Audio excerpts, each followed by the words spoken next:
So, I'm back with another book review, and this time it's a book that I read a while ago, and I've wanted to talk about this series, because it's a series, for a long time, and I'm finally getting around to it now. Whenever I do a series, I like to just talk about the first book in the series, and then just kind of show how it connects to the series as a whole, if I've read the whole series. Yeah, because I don't like to do spoilers in these book reviews, obviously. The Sword of Truth series by Terry Goodkind, and this is the first book.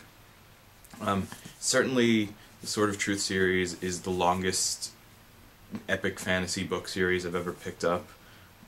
Usually my favorite books are like one-off novels, but every once in a while I like to get ambitious and pick up long series. So right for now it's The Dark Tower now, but in 2010, which was almost, geez, I guess 4 years ago now, it was the Sword of Truth series, and I started off with, of course, the first book, Wizard's First Rule, which, as you can see, my copy is well loved. A lot of it is pretty standard fantasy fare. I mean, it's got dragons, it's got wizards, it's got magic, it's got kingdoms, and all that. Yeah, it's very character-driven, and I should probably actually mention who these characters are. The main protagonist's name is Richard, Richard Cypher, and he is a woods guide in this remote kind of boondocks type of place called Westland.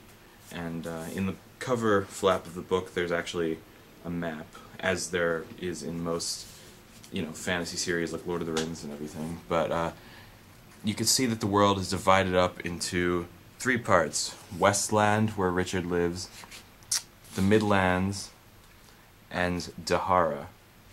And yeah, Richard lives in Westland, where there is no magic. There's a lot of woods, and it's a pretty humble, kind of quaint place. And he's happy with his life there for the most part.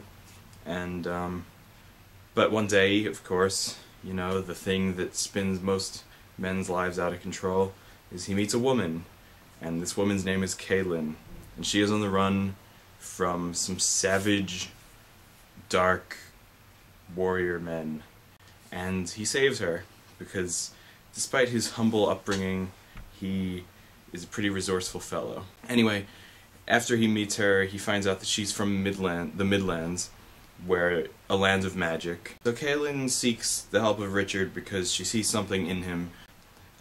They consult with Richard's old friend, his wise mentor named Zed, who is an eccentric yet quite knowledgeable wizard. So, Zed has in his possession a sword called the Sword of Truth, and he's had his eye on Richard for Richard's whole life, and he finally decides to name Richard the Seeker of Truth because he sees that Richard is very objective and very heroic. He, Kaylin, and Zed begin a journey into the Midlands, across the barriers which are being broken down by Darken Ral, a tyrant ruler from the land of Dahara who is trying to usurp power throughout the entire realm.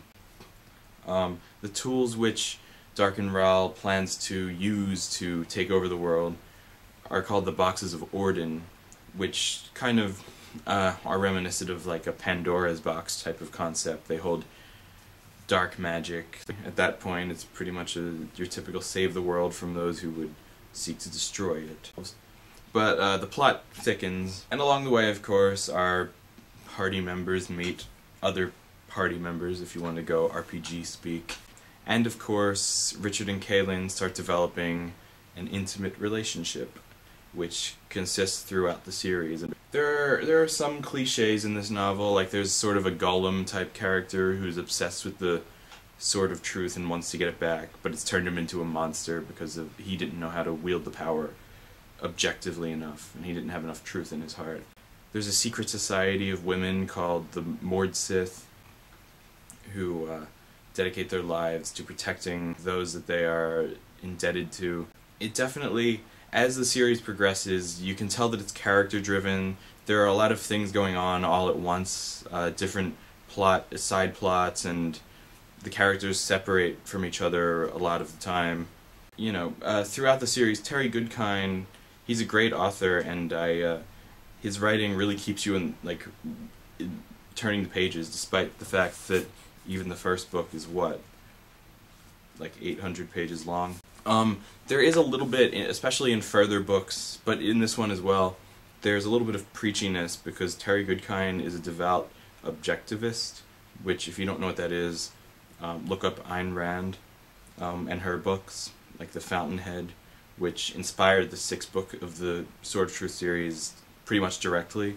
And while I don't really buy into the whole objectivist philosophy, reading this series did enlighten me to some of the wisdom that is contained within it, and I think he did a good job of incorporating it into a fantasy vehicle. The first book is a fantasy masterpiece, I think, and the whole series for me is, but it is 11.5 books long if you're counting the novella, and there's some really thick books, really long books, so if you start this one, just realize what you're getting into. You could read this, you know, as a standalone and enjoy it, but you're probably going to want to know what happens after this, because there's always something that leaves you off, you know, that leads into the next book. Anyway, I'll be back with another video soon, probably another book review, and I'll see y'all later.